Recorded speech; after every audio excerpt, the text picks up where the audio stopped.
The desert wind kicked up small clouds of dust as Sarah Martinez stepped off the military transport truck at Fort Henderson. Her boots hit the sandy ground with a soft thud, and she squinted against the blazing Nevada sun. Around her, dozens of other recruits were unloading their gear, but Sarah noticed something immediately: the stairs. She wasn't surprised. At 5 feet 3 inches tall with a slight build, Sarah looked more like she belonged in a college library than on a military base.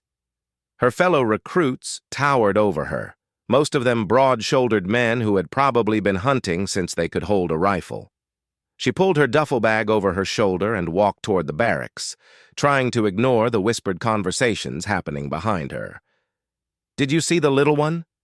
She looks like she'd blow away in this wind," one recruit muttered to his buddy. "I give her a week before she washes out," another replied with a chuckle. Sarah had heard it all before. Growing up in a small town in Montana, she had been the smallest kid in her class, the one teachers worried about during dodgeball, the one who got picked last for every sports team. But what nobody knew about Sarah Martinez was that she had been shooting since she was 6 years old. Her grandfather, Miguel Martinez, had been a decorated Marine sniper in Vietnam. After the war, he returned to Montana and opened a small gun shop. Sarah's parents had died in a car accident when she was young, and Miguel had raised her himself. While other kids were playing video games, Sarah was learning to calculate wind speed and bullet drop. While they were watching cartoons, she was studying ballistics and breathing techniques.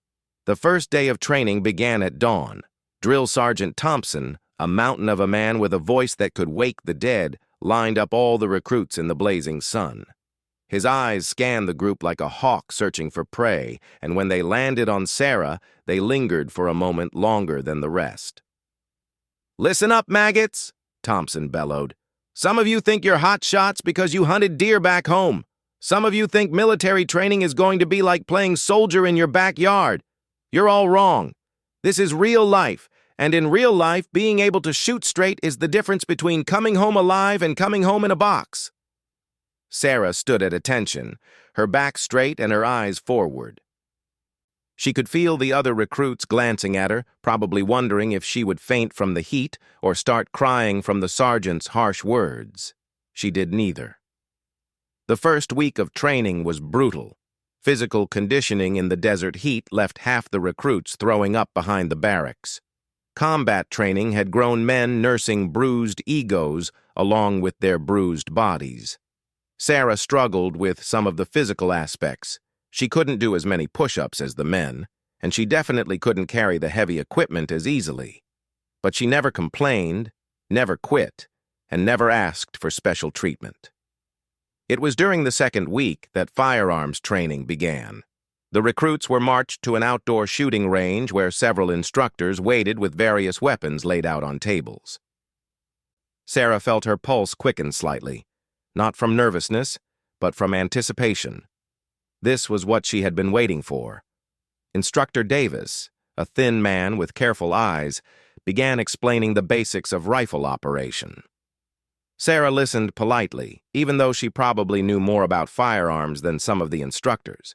She watched as her fellow recruits struggled to understand concepts like sight alignment and trigger control. Many of them had indeed hunted before, but hunting and precision shooting were entirely different skills. "Martinez!" Sergeant Thompson's voice cut through the desert air like a whip. "You're up first." Sarah stepped forward and picked up the standard-issue rifle. She felt its weight in her hands, automatically checking the balance and examining the scope. The other recruits watched with barely concealed amusement. Here was the smallest person in their group, about to embarrass herself with a weapon that probably weighed a quarter of what she did. "Target is at 300 yards, Davis announced. "Standard qualification course. Take your time, recruit." Sarah positioned herself in the prone shooting position, her movements smooth and practiced. She adjusted the rifle's position slightly, her breathing automatically falling into the rhythm her grandfather had taught her years ago. Through the scope, she could see the target clearly, a standard silhouette with scoring rings. The first shot cracked across the range. Sarah worked the bolt smoothly, ejecting the spent cartridge and chambering a new round. Her second shot followed quickly, then her third. She continued firing with mechanical precision, each shot coming at regular intervals. When she finished, she cleared the weapon and stood up, dust brushing off her uniform. "Check targets," Davis called out. The recruit who ran down to check Sarah's target stopped halfway back, looking confused. He checked the target again, then jogged back to the firing line. "Sir, I think there might be a mistake," the recruit said, holding up Sarah's target. Davis took the target and examined it. His eyebrows raised slightly. All 10 shots were clustered in the center ring, with several holes so close together they overlapped. It was the kind of shooting that experienced marksmen achieved after years of practice. "Beginner's luck," someone muttered from the group of recruits. "Probably," Davis agreed, though he continued studying the target with interest. "Martinez, take another string of fire. Same distance." Sarah nodded and returned to the firing line. This time, she was aware that everyone was watching her more carefully. She settled into position again, controlled her breathing, and began her second set of shots. Once again, her shooting was mechanically precise, each shot placed with deliberate accuracy. When the target was retrieved this time, the silence stretched longer. Sarah had not only repeated her performance, she had improved it. Every single shot was in the center ring, grouped so tightly that the holes formed an almost perfect circle no bigger than a quarter. "Holy shit," someone whispered, then immediately looked around nervously for Sergeant Thompson. Davis walked over to Sarah, who was cleaning her rifle with practiced efficiency. "Where did you learn to shoot like that, recruit?" "My grandfather taught me." "Sir," Sarah replied simply, "your grandfather must have been one hell of a teacher." "Yes, sir. He was a Marine sniper in Vietnam." Davis nodded slowly, understanding beginning to dawn on his face. "I see. Well, recruit, I think we need to have a conversation with some other people about your talents." That evening, as the other recruits nursed sore shoulders from rifle practice and complained about the difficulty of hitting targets at 300 yards, Sarah sat quietly on her bunk, cleaning her equipment. She could hear whispered conversations around the barracks, and she knew she was the subject of most of them. "Did you see what she did today? That was insane. There's no way someone that small can shoot like that consistently." "Maybe she cheated somehow." "How do you cheat at shooting? Either you hit the target or you don't." Sarah had expected this reaction. Throughout her life, people had always found reasons to doubt her abilities rather than accept that someone who looked like her could excel at something typically dominated by men. She had learned long ago that the only way to silence doubters was through consistent performance. 3 days later, Sarah was called to report to Captain Williams' office. She knocked on the door frame and entered when told, snapping to attention in front of the captain's desk. Captain Williams was a serious woman in her 40s with short gray hair and intelligent eyes. She had Sarah's file open in front of her, but she seemed more interested in studying Sarah herself. "At ease, Martinez," the captain said. "I've been hearing some interesting reports about your marksmanship skills." "Yes, ma'am." "Instructor Davis tells me you're shooting like someone with years of formal training, not a recruit who's been here for 2 weeks. Sarah remained silent, waiting for the question she knew was coming. "I've looked at your background. Small town in Montana, raised by your grandfather. No formal military training. But your grandfather was Miguel Martinez, wasn't he?" "Yes, ma'am." Captain Williams leaned back in her chair. "Gunnery Sergeant Miguel Martinez. Silver Star, Bronze Star, Purple Heart. One of the best snipers the Corps ever produced. I should have made the connection earlier." "My grandfather taught me well, ma'am." "Apparently so. The question is, how well? Davis thinks you might be ready for some advanced training. But I need to know what we're working with. There's going to be a demonstration next week. Some visiting dignitaries want to see what our training program produces. I'm thinking about having you participate." Sarah felt a flutter of excitement, but kept her expression neutral. "Whatever you think is best, ma'am." This wouldn't be the standard 300-yard course, Martinez. We're talking about real precision shooting, long distance, the kind of shots that separate the good shooters from the truly exceptional ones.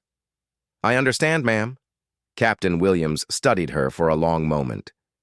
Your grandfather ever teach you to shoot beyond 500 yards? Sarah almost smiled, but caught herself.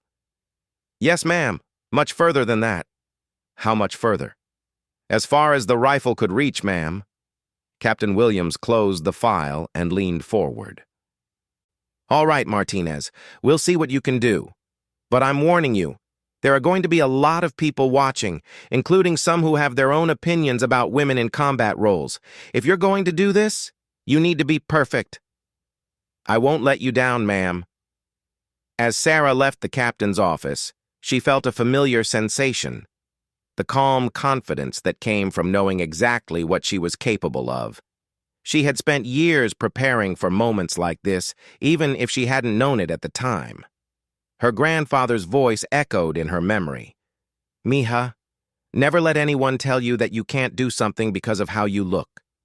Show them what you can do, and let your actions speak louder than their doubts. The next few days passed slowly as word spread around the base about the upcoming demonstration. Sarah continued her regular training, but she could feel the weight of expectation building around her. Some of her fellow recruits had started treating her differently, a mix of respect and curiosity replacing the earlier dismissive attitudes. Others remained skeptical, convinced that her earlier performance had been a fluke. Sarah didn't mind either reaction. She had learned long ago that other people's opinions mattered far less than her own preparation and focus.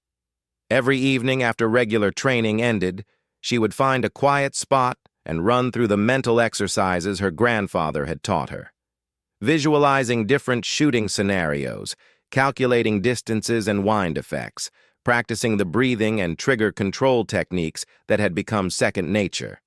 The night before the demonstration, Sarah lay in her bunk, listening to the desert wind howling outside the barracks. Tomorrow would be different from anything she had experienced in her young military career.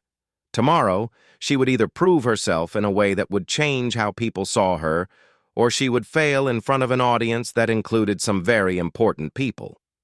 Either way, she was ready. The morning of the demonstration arrived with an unusual stillness. Sarah woke before dawn, as was her habit, but instead of the usual desert wind, the air was perfectly calm. She smiled slightly as she dressed in her crisp uniform. Her grandfather had always told her that still air was a shooter's best friend, and today she would need every advantage she could get. The shooting range had been transformed overnight. Temporary bleachers had been set up for the visitors, and Sarah could see vehicles arriving in the distance, black SUVs with official license plates and a few military transport trucks. This wasn't going to be a quiet demonstration for a handful of instructors. Captain Williams found Sarah in the mess hall, picking at a light breakfast. Nervous, Martinez? No, ma'am. Focused. Good. I want you to meet someone. The captain gestured to a tall man in dress blues who had just entered the mess hall. This is Colonel Peterson from the Pentagon. He's here to observe today's activities. Colonel Peterson approached their table with the confident stride of a career military officer. He was probably in his 50s, with silver hair and sharp eyes that seemed to take in everything at once. When he looked at Sarah, she could see surprise flicker across his face before he controlled his expression. "So you're the recruit I've been hearing about," Peterson said, extending his hand. "I have to say, you're not what I expected." Sarah stood and shook his hand firmly. "What were you expecting, sir?" Peterson smiled, and Sarah could see that he appreciated her direct response. "Someone a bit larger. I've seen your qualification scores, and frankly, they're some of the best we've recorded in recent years. Your instructors speak very highly of your potential." "Thank you, sir." "Don't thank me yet, recruit. Today's demonstration is going to be considerably more challenging than anything you've done so far. We've set targets at distances that would challenge experienced snipers. Are you prepared for that? Sarah met his gaze steadily. Yes, sir. I'm prepared. An hour later, Sarah found herself standing on the firing line with a crowd of about 50 people gathered in the bleachers behind her. She could see military officials, civilian contractors, and what looked like a few members of the press. The weight of all those eyes should have been intimidating, but instead, Sarah felt the familiar calm that always settled over her before shooting. Sergeant Thompson's voice boomed across the range. Ladies and gentlemen, today's demonstration will showcase the marksmanship capabilities developed through our advanced training program. The shooter will engage targets at progressively longer distances, culminating in shots that represent the extreme range of current military sniper capabilities. Sarah was handed a rifle, not the standard-issue weapon she had been training with, but a precision sniper rifle with an advanced scope. She examined it carefully, checking the action and testing the trigger pull. The weapon was beautifully maintained and perfectly zeroed. "First target is at 600 yards, announced Master Sergeant Kelly, the range safety officer. "Standard engagement rules apply." Sarah settled into her shooting position, adjusting the rifle's bipod and checking her sight picture. Through the scope, she could see a human-shaped silhouette target, much smaller than anything she had engaged during regular training. She controlled her breathing, found her natural point of aim, and gently squeezed the trigger. The rifle recoiled smoothly, and even before the target was checked, Sarah could see through her scope that the shot had hit center mass. A recruit with binoculars confirmed the hit, and there was a murmur of approval from the crowd. "Target at 800 yards, Kelly announced. Sarah adjusted her scope for the longer distance and settled back into position. This shot required more careful calculation. She could feel a slight breeze starting to pick up from the left, and she adjusted her aim accordingly. The second shot was as precise as the first. 1,000 yards. Now the crowd was paying serious attention. A 1,000-yard shot was beyond the capability of most soldiers, requiring not just marksmanship skill, but a deep understanding of ballistics and environmental factors. Sarah made her calculations carefully, adjusting for the increased wind and the slight temperature change as the morning sun climbed higher. Her shot struck the target dead center. "Holy shit!" someone muttered from the crowd, followed immediately by an embarrassed cough. Colonel Peterson leaned forward in his seat. He had seen plenty of good shooters in his career, but what he was witnessing was exceptional. The young woman on the firing line was shooting with the precision of a master sniper, and she was making it look effortless. "When 200 yards!" Kelly called out. This distance pushed the rifle to near its effective limit. Sarah took extra time with this shot, studying the mirage patterns through her scope to judge wind conditions at various distances between her position and the target. She could hear whispered conversations from the crowd, but she blocked them out completely, focusing entirely on the shot. When the bullet struck the target with another center hit, the crowd fell completely silent. Captain Williams stood up from her seat in the bleachers and walked over to where Master Sergeant Kelly was standing. They had a brief conversation, and Sarah could see Kelly shake his head, then nod reluctantly. "Ladies and gentlemen," Captain Williams announced, "we're going to extend today's demonstration beyond the planned distances. We have additional targets set up at longer ranges, and Recruit Martinez has agreed to attempt some shots that will truly test the limits of both equipment and skill." Sarah felt a surge of excitement. She had been hoping for exactly this opportunity. Next target, 1,500 yards. The crowd stirred with anticipation. Even experienced military personnel rarely saw shots attempted at this distance during training demonstrations. This was the range where physics became as important as marksmanship, where tiny variations in temperature, humidity, and wind could send a bullet wildly off target.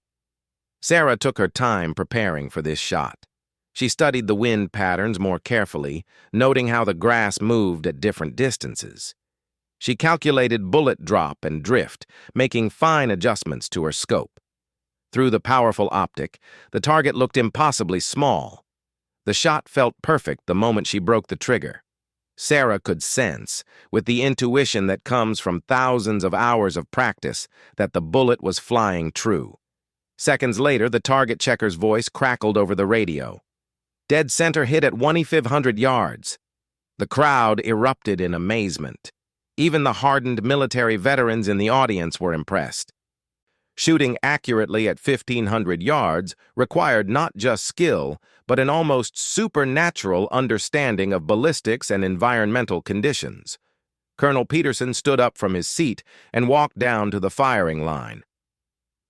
"Recruit Martinez, that was extraordinary shooting. I think we've seen enough to—" "Sir," Sarah interrupted respectfully, "if I may, I'd like to request permission to attempt one more shot." Peterson raised an eyebrows. "At what distance?" Sarah looked down the range to where she could barely make out a target in the far distance. "There's a target at the 2,640-yard line, sir. That's just short of 15 miles. The range fell completely silent. 15 miles was beyond the effective range of most sniper rifles, the distance where a successful hit would depend as much on luck as skill. It was the kind of shot that military snipers might attempt in real combat situations when they had no other choice, but never during routine training. "Martinez, that's an extremely difficult shot," Peterson said. "At that distance, you're dealing with variables that are almost impossible to calculate precisely. Wind conditions can change multiple times between your position and the target. The bullet will be in flight for several seconds, giving environmental factors more time to affect its trajectory." "I understand, sir, but I'd still like to try." Captain Williams joined the conversation. "Colonel, the range is certified safe for that distance, and we do have spotters in position. If Martinez wants to attempt it—" Peterson studied Sarah for a long moment. "Why is this shot important to you?" "Recruit?" Sarah thought about how to answer honestly without sounding arrogant. "Sir, my grandfather once told me that a truly skilled marksman should be able to push the boundaries of what's considered possible. Not for show, but because in real-world situations, impossible shots sometimes become necessary shots. I've been training for this my entire life." Peterson nodded slowly. "Very well. But understand, Martinez, a miss at this distance isn't a failure. Even attempting this shot demonstrates remarkable confidence in your abilities." Sarah returned to the firing line as word spread through the crowd about what she was attempting. The atmosphere had changed from polite interest to intense focus. Everyone present understood they were about to witness something rare. The target at 2,640 yards was barely visible even through the powerful scope. Sarah spent several minutes studying the environmental conditions, watching how the light mirage shimmered at different distances, noting the direction of grass movement across the entire range. She made careful adjustments to her scope, calculating for the massive bullet drop that would occur over such a distance. The mathematics involved were staggering. At this range, the bullet would drop more than 200 feet from the line of sight to the scope. Environmental factors could push it several feet in any direction.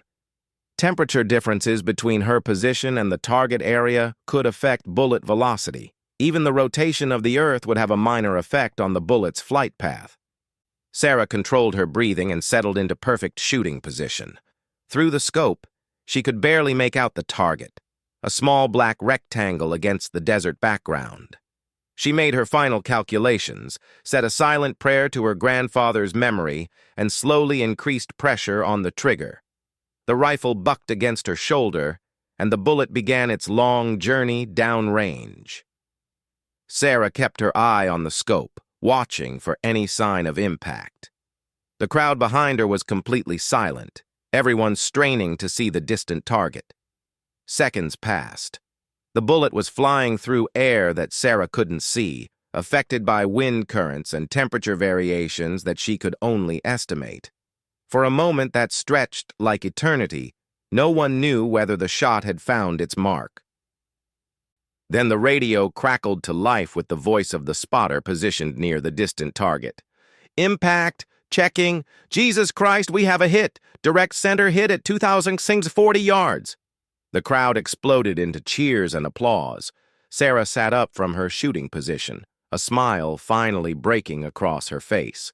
She had just made one of the longest precision shots in military training history, and she had done it in front of an audience that would carry the story far beyond Fort Henderson. Colonel Peterson was the first to reach her, extending his hand with an expression of genuine amazement. Recruit Martinez, in 30 years of military service, I have never seen shooting like that. That was absolutely extraordinary. Thank you, sir. I think we need to have a serious conversation about your future in the military. Talent like yours is extremely rare, and it shouldn't be wasted on standard infantry training. As the crowd began to disperse, still buzzing with excitement about what they had witnessed, Sarah carefully cleaned her rifle and packed her equipment. She could hear fragments of conversation as people walked past, discussions about sniper training programs, special operations units, and the remarkable young woman who had just redefined what they thought was possible. But Sarah wasn't thinking about future opportunities or career advancement. She was remembering her grandfather's words from years ago. When the moment comes to prove yourself, mija, don't just meet expectations. Exceed them so completely that no one will ever doubt you again. Today, she had done exactly that. The news of Sarah's extraordinary shooting demonstration spread through Fort Henderson like wildfire. By evening, every soldier on the base had heard some version of the story, though the details grew more incredible with each retelling. Sarah tried to maintain her normal routine, but it was impossible to ignore the stares and whispered conversations that followed her everywhere. Her fellow recruits had completely changed their attitude toward her. The same people who had dismissed her as too small and weak just weeks earlier now treated her with a mixture of respect and awe. Some seemed genuinely happy for her success, while others appeared uncomfortable with having their assumptions so thoroughly proven wrong. "Hey, Martinez!" called out Jackson, one of the larger recruits who had been particularly vocal about her chances of success. "That was some serious shooting today. I owe you an apology." Sarah looked up from the equipment she was cleaning. "No apology necessary." "Yeah, there is. I figured you for a washout on day one. Shows what I know about judging people." It was a small gesture, but Sarah appreciated it. Not everyone would have the humility to admit they had been wrong. 3 days after the demonstration, Sarah was called to report to Captain Williams's office again. This time, she found the captain with 2 visitors, Colonel Peterson and a woman in civilian clothes who introduced herself as Dr. Rebecca Chen from the Army Research Laboratory. "Martinez, sit down," Captain Williams said. "We need to discuss your future." Sarah took the offered chair, maintaining her composure despite her curiosity about what was coming next. Dr. Chen leaned forward. "Recruit Martinez, your performance the other day was remarkable, but it also raises some interesting questions. That level of marksmanship isn't just about natural talent. It suggests a deep understanding of advanced ballistics principles. Where did you learn to calculate factors like Coriolis effect and atmospheric density?" "My grandfather taught me, ma'am. He believed that understanding the science behind shooting was as important as the mechanics." "Your grandfather was clearly an exceptional teacher.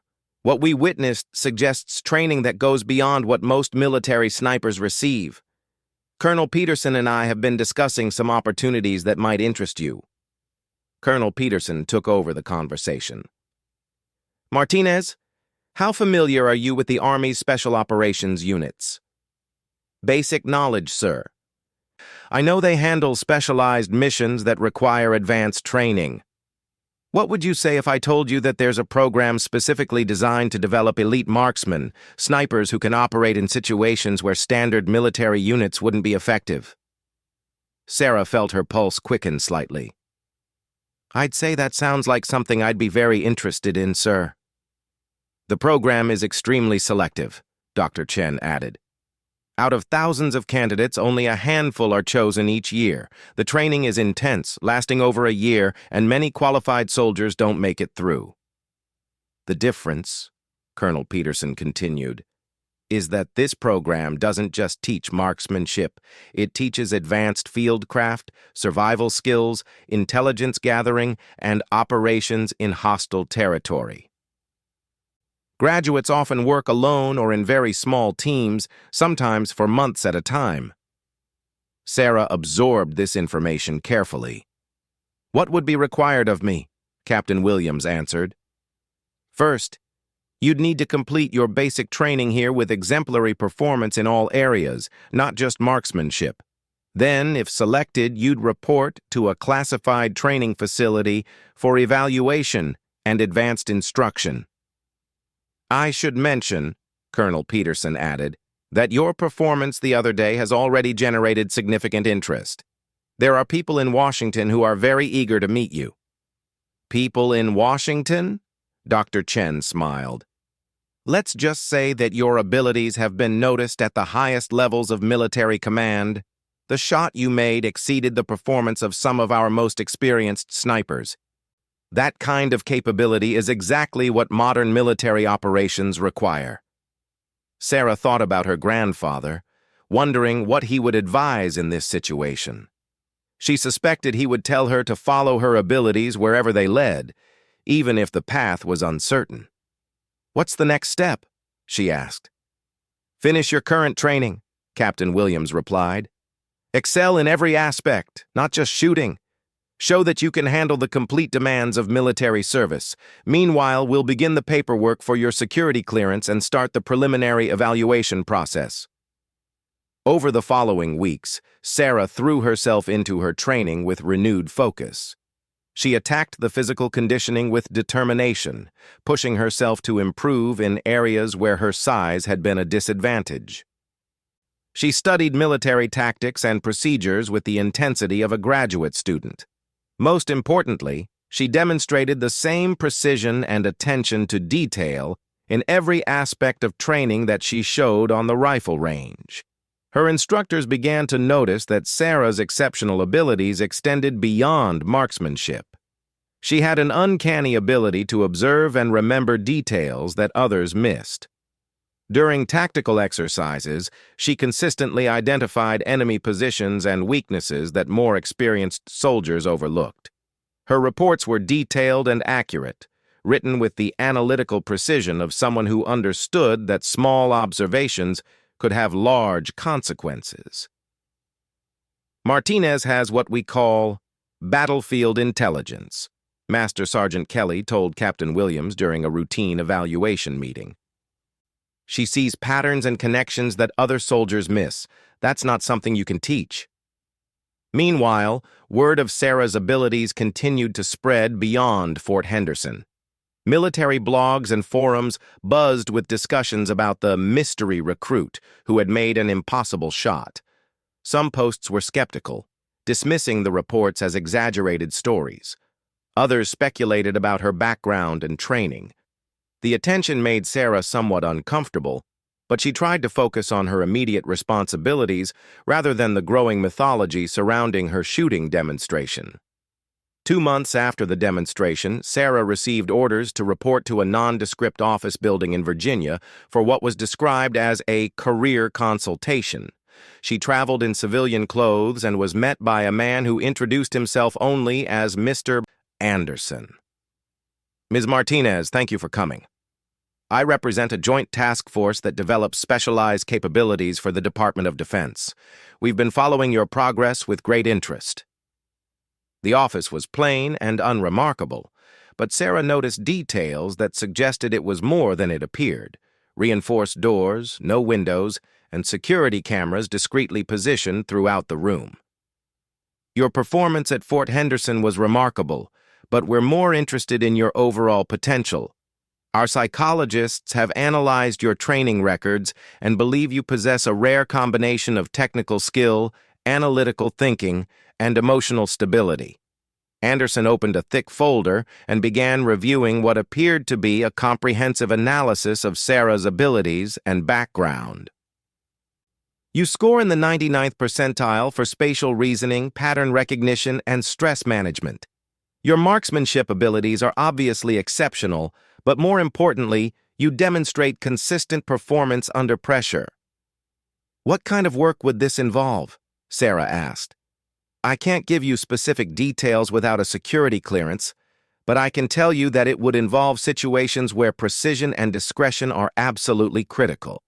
You would work with some of the most advanced technology the military possesses, and you would be deployed to locations where conventional forces cannot operate effectively.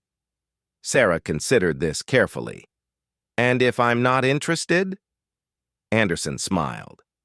Then you return to your regular training and have a normal military career. There's no pressure here, Ms. Martinez. But opportunities like this are extremely rare. Your combination of natural ability and training is something we see perhaps once every few years. How long would I have to decide? Complete your basic training first. Excel in all areas, not just marksmanship. If you're still interested and if your performance continues to meet our standards, we'll extend a formal invitation to our training program. The meeting concluded with Anderson giving Sarah a business card with only a phone number printed on it. If you decide you're interested, call this number. Someone will contact you within 24 hours. Sarah returned to Fort Henderson with a lot to think about. That evening, she sat outside the barracks, looking up at the stars and thinking about her grandfather. She wondered if he had ever faced similar decisions during his military career. The next morning brought unexpected news. Captain Williams called Sarah to her office with an announcement that would change everything. Martinez, I've just received word from the Pentagon. Based on your performance here and your preliminary evaluations, you've been invited to attend the Advanced Marksmanship Training Program at a classified facility. This is one of the most selective programs in the military. When would this begin, ma'am? After you complete basic training here, but there's something else. Williams paused. Yesterday's demonstration has been classified. You're not to discuss the details of your shooting performance with anyone outside official channels. The distances and accuracy you achieved are now considered sensitive information. Sarah was surprised, but not entirely shocked. She had suspected that her abilities might attract this kind of attention. There's one more thing, Williams continued. You've been personally commended by the Chief of Staff of the Army. That's not something that happens to recruits during basic training. As Sarah walked back to the barracks, she reflected on how dramatically her life had changed in just a few months. She had entered the military as a small-town girl, looking for direction and purpose. Now she was being recruited for specialized programs that she hadn't even known existed. Her fellow recruits treated her differently now, but not in a way that made her uncomfortable. They had seen what she could accomplish, and most of them had developed genuine respect for her abilities. The skepticism and dismissive attitudes had been replaced by curiosity and admiration. So, what's next for you, Martinez? Asked Rodriguez, one of the recruits who had become a genuine friend. Word is you're getting some kind of special assignment. I can't really talk about it, Sarah replied, but it looks like my military career is going to be a bit different than I originally planned. Whatever it is, you've earned it. That shooting demonstration was the most incredible thing I've ever seen. Sarah smiled. My grandfather always told me that if you're going to do something, you might as well do it better than anyone expects. As she prepared for bed that night, Sarah thought about the journey ahead. She had proven that she could excel far beyond anyone's expectations, but she also knew that real challenges were just beginning. The specialized training she had been offered would test not just her marksmanship skills, but every aspect of her character and determination. But for the first time since arriving at Fort Henderson, Sarah felt like she knew exactly where she was supposed to be. The little girl from Montana who had learned to shoot in her grandfather's backyard had found her calling, and she was ready to see where that calling would take her. The assumptions people had made about her based on her appearance had been completely wrong. but Sarah had always known that. What mattered now was not what others had thought she could do, but what she actually could accomplish. And based on everything that had happened so far, the possibilities seemed limitless. Tomorrow would bring new challenges and new opportunities. Sarah was ready for both.